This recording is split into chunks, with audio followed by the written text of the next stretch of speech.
Hey guys, Sean here. Thanks for joining me on another video. Today I'm going to give you a quick tour around the studio. We're really not around the studio, it's in the room that I do all my pictures in. Today I had 3 photo shoots really back to back.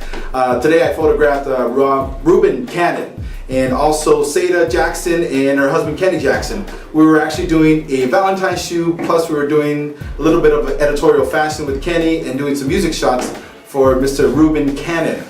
So what I want to show you today is what I did, my little setup, and what I used to get the shots that I did today. Because I really want you guys to start understanding how light works and what different light modifiers or diffusers to use while you're shooting. Now you don't really necessarily need the same setup or the same kind of lighting equipment that I use. You can definitely use your own type of lighting. You can buy speed lights. You don't have to buy studio strobes. They can be a little more expensive. But in this case, you can choose speed lights like Young Newell. They're cheap, and the triggers that come with them are even super cheap. So try and look into those. I'll leave links in the description bar below for you guys to check out on your own. But in this case, let's go ahead and get this party started. I want to show you exactly what I did today. First thing I used today was the softbox, the 60-inch softbox that's sitting right here. This is a very good light diffuser to use when you're shooting a lot of portraits. It really evens that light out, spreads it, and wraps it around your subjects. Versus something like this, which is called a beauty dish. Popular size is about a 22-inch beauty dish, and this is a 20-inch. This is a slightly little bigger. I do like using this size, but 22-inch, I think I'm going to get that as I used it not too long ago. I think I like that size as well. It's a little more portable. But what this does is this gives you more of that fashion lighting that you would see in magazines or high fashion photo shoots. Beauty dish provides even lighting, spreads it out nice, but it's harsher still. Now how that is accomplished is really using this sock, it's called a sock, to diffuse the light. And inside a beauty dish you have this little dish here, which light hits it in here and reflects outwards. This again gives a very flattering, really strong light on your subject.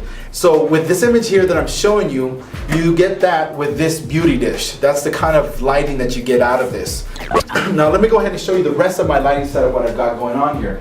I've got 2 soft boxes here. Now these aren't the best soft boxes, and I'm actually waiting for a couple more that I ordered. They're going to be the strip soft boxes, which will illuminate the entire side with the grid on it. So that way the light is a little more focused. This way your lighting is spread out. So there's nothing kind of controlling the light where it's hitting. It's actually throwing it almost everywhere. So as you can see, I've got this turned away from the background because I really don't want this to light up too much.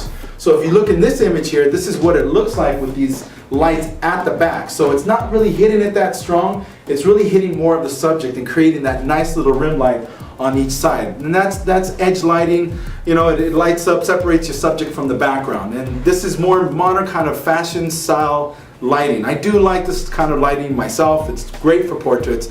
And if you guys try it out, you guys like it as well. So anyway, so these are some of the methods that I use to photograph while I'm in the studio. There's definitely a lot of other ways that you can do it, but to be quite honest, guys, you know, your clients don't care all the technical stuff with you shooting. They could care less about that.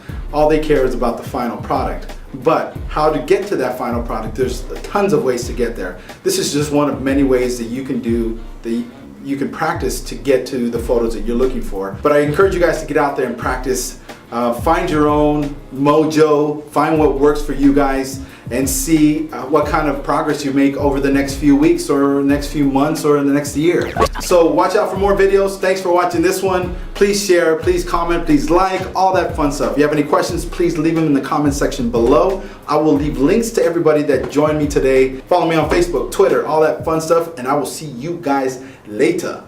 Peace.